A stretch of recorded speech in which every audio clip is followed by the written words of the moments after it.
Hi, my name is Vanessa Navarro Maza. I'm the Folklife Curator at the HistoryMiami Museum.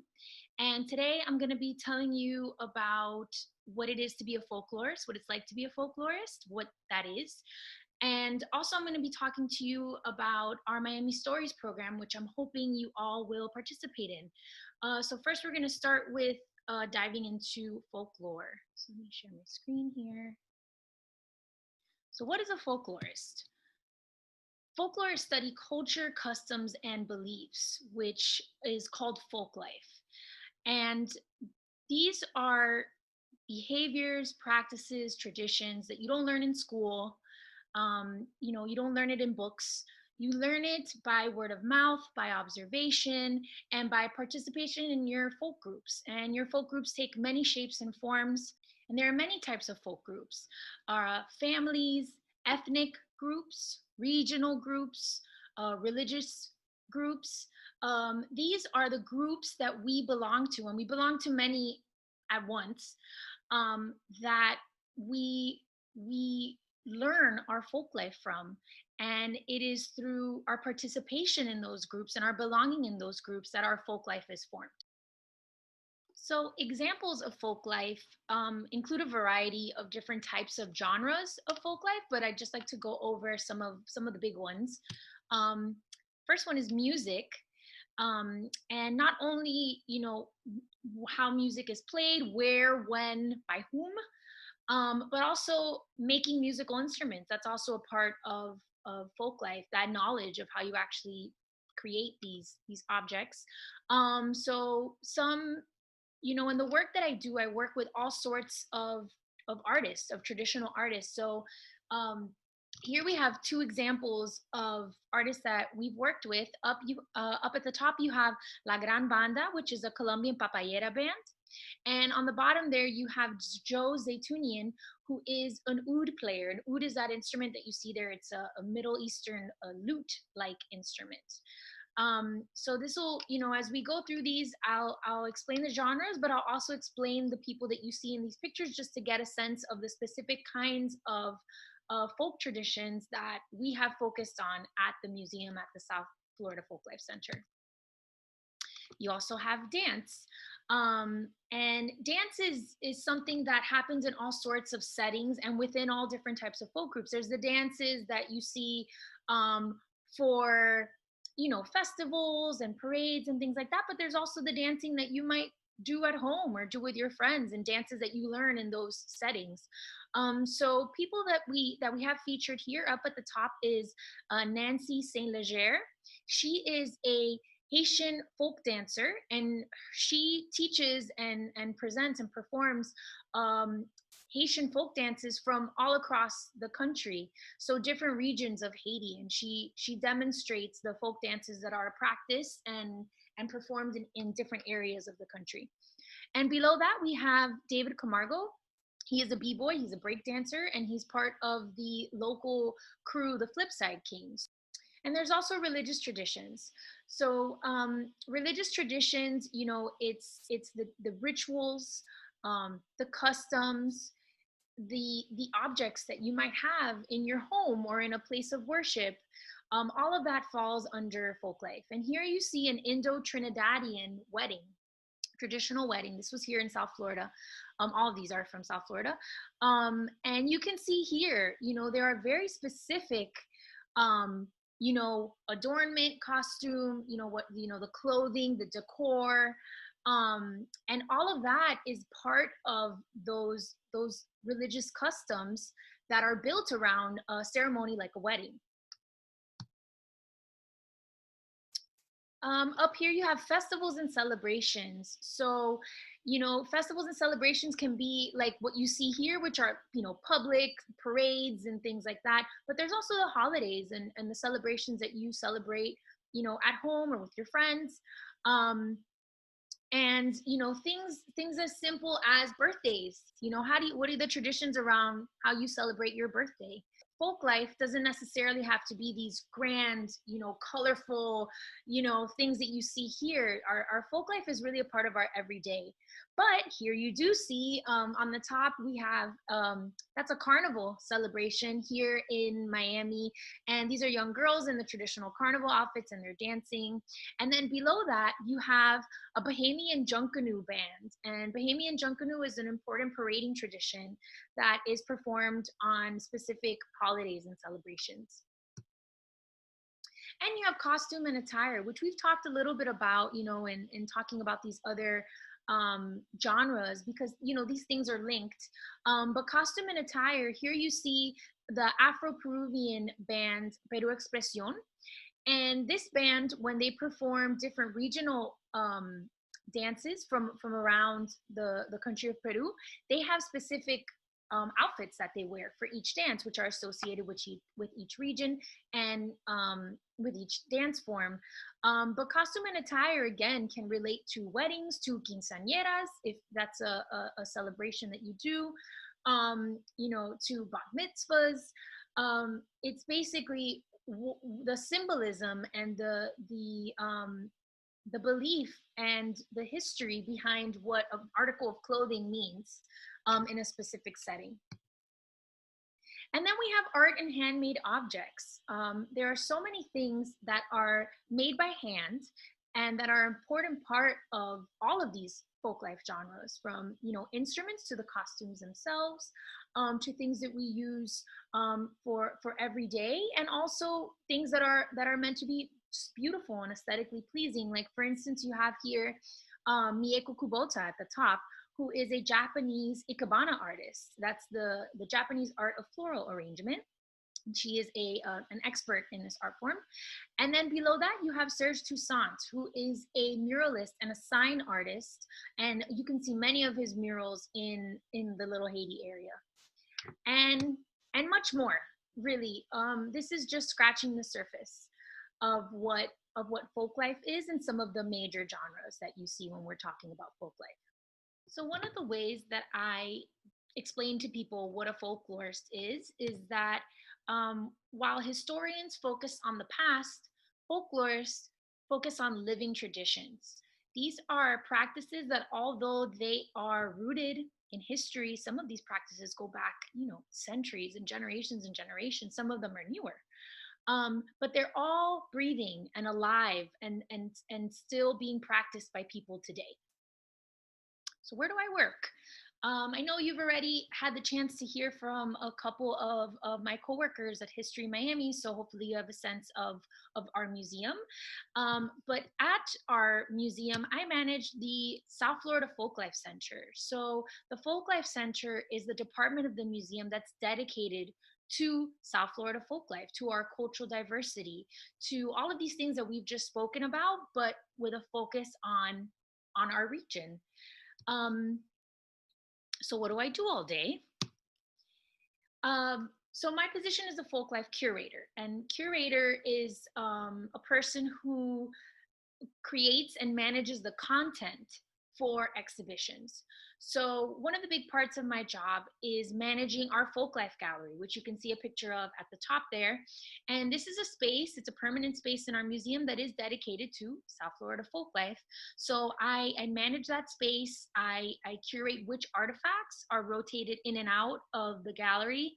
And I write the labels. I work on the content that the public is actually taking in when they're going through the gallery space.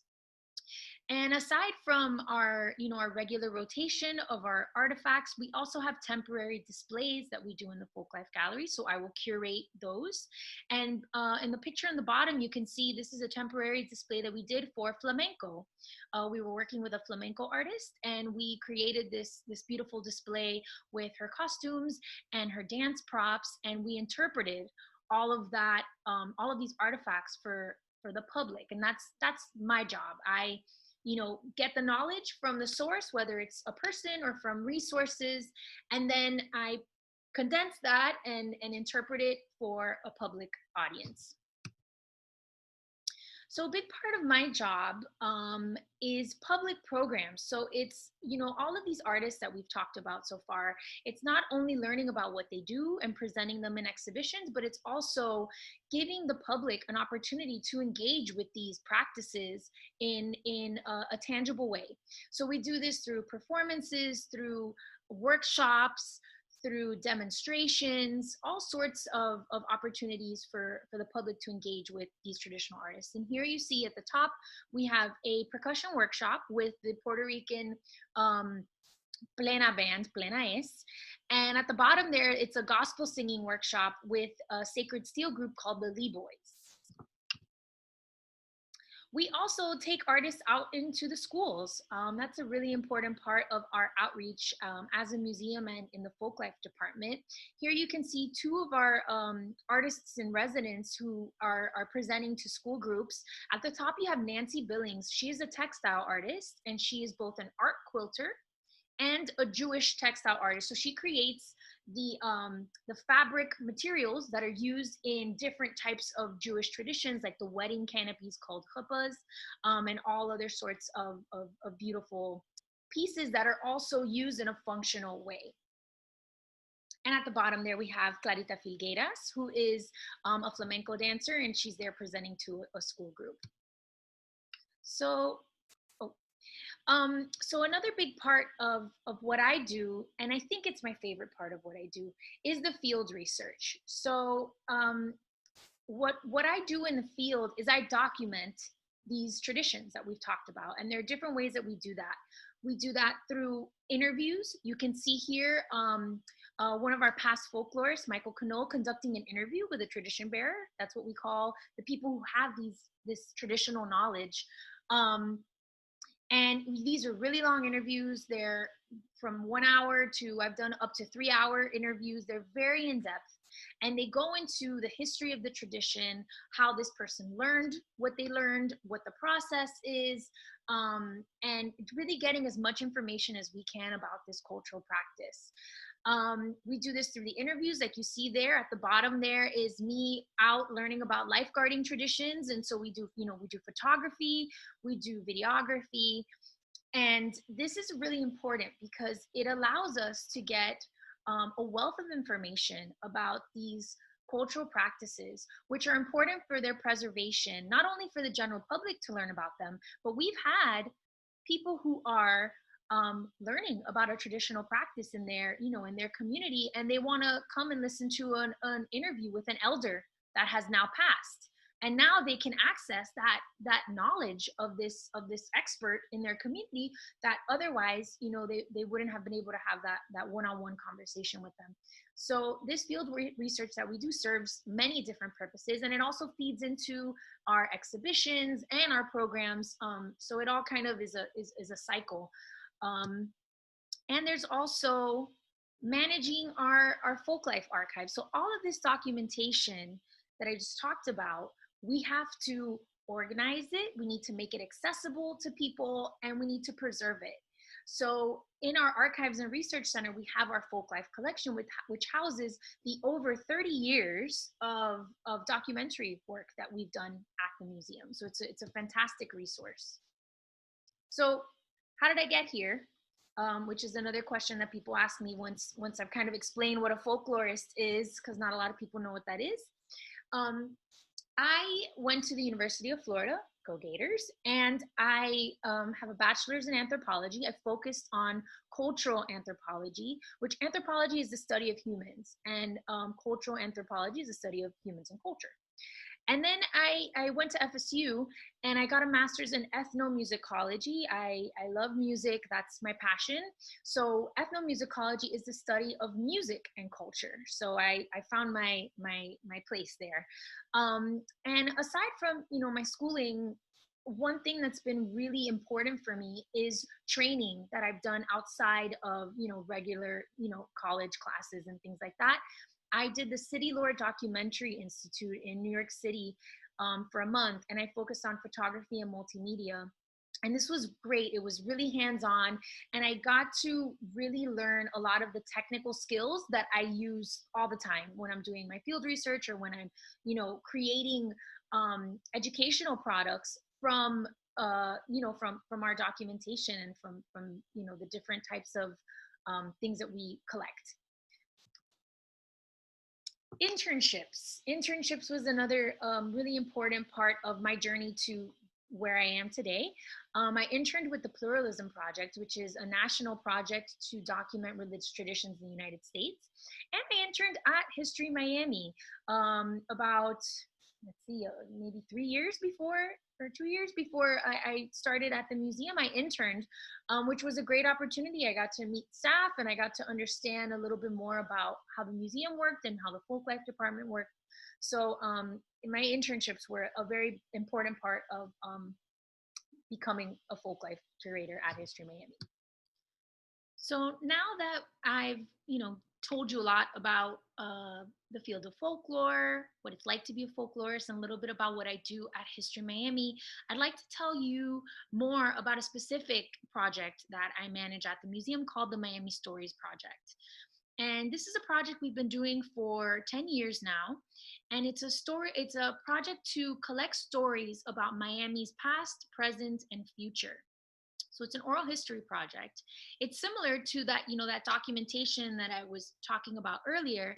However, these are stories from everyday people. Anybody with a connection to Miami or to South Florida is invited to participate. You don't have to be an expert traditional artist. And I think that's what's really special about this program and why it's one of my favorite parts of my job. Because everyone has a story. And everyone's story matters. And this project gives people a space to not only share their own story, but to connect with others and hear other stories. And I do think that storytelling is a really important way that we define ourselves, that we connect with places, especially homes, like home in sense of like Miami, South Florida, or, where you're from. And stories are an important way that we connect with people. And not only with the people in our circle and the memories that we have with them and the stories that we share with them, but in that experience of telling your story to someone and someone listening to you and being able to connect, that is something very powerful. So I want to show you a little bit about the way that we collect stories, and I want to invite you to share your story and share multiple stories. We have people who participate in all sorts of ways because no one just has one story to tell, right? So let me show you our Miami Stories webpage and just give you a rundown of what that program is about. Okay, so here we have our webpage. We have our word bubbles here in English, Spanish, and Haitian Creole because our community here is so diverse, and these are the languages that we speak in and live our lives in. So of course, we invite people to share their story in any language, really. So here, I mentioned we collect stories about Miami's past, present, and future. It's an oral history project, but we collect stories through written stories, video submissions, and audio recordings, which we preserve in our archive. And we also share them online through media outlets. We have a partnership with the Miami Herald, and we'll share out stories every month, every 2 months, we will publish a story in the Herald, which is great.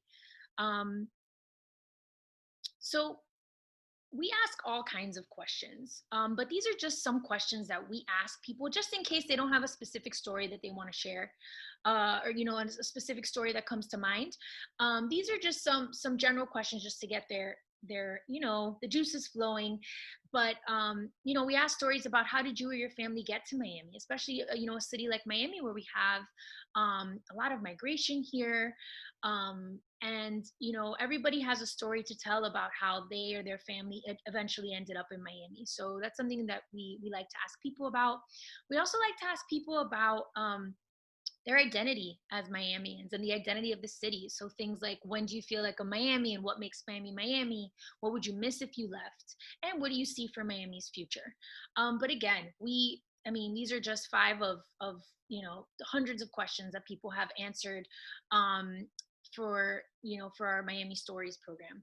So what we do is we have written stories, which there's a submission form here.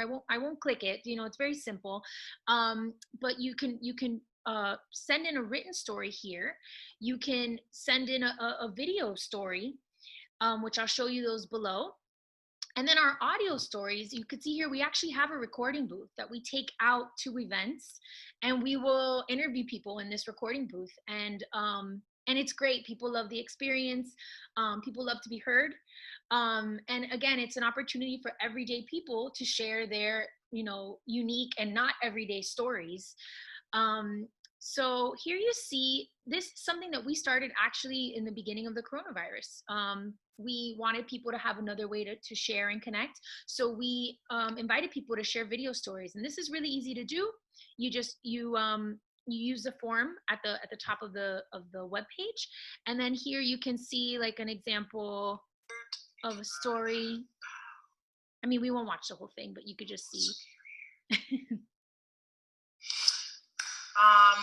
So my name is Octavia Yearwood. I am Homo Superior.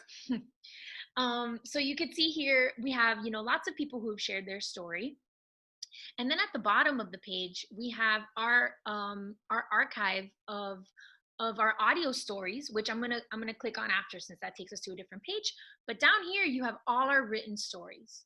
So these are stories about, 80 years ago in Miami to yesterday in Miami. And people include a photo with their story. Here you can see an example of a story. These stories are usually 500 to 1,000 words. So, we don't want just a paragraph. We want to be able to dive into the story. So, and then aside from our written stories, we have our audio stories. We have our SoundCloud audio archive. So this is our SoundCloud archive for all of our audio stories, all of our Miami stories that we've collected through the recording booth.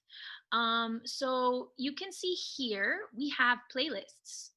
And each of these is from, an event that we went to, or a collection of stories that are maybe answering a similar question.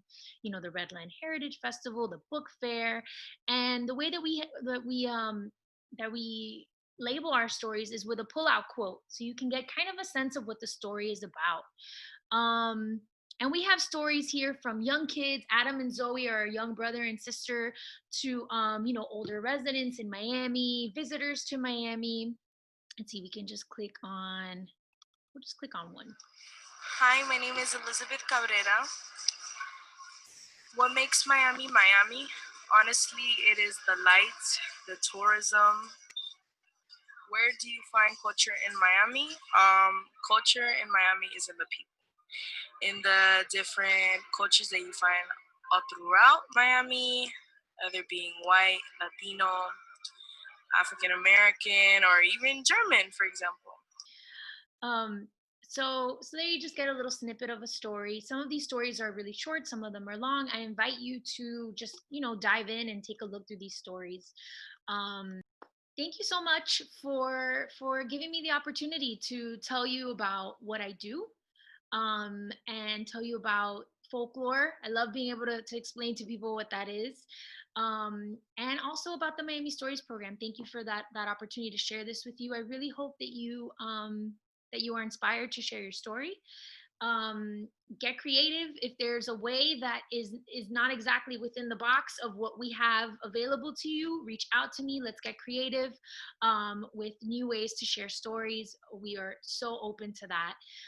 Feel free to reach out to me if you have any questions or you want to connect. My email is V as in Vanessa, NAVARRO @HistoryMiami.org. I wish you all the best. Take care, stay safe, and stay healthy. Bye.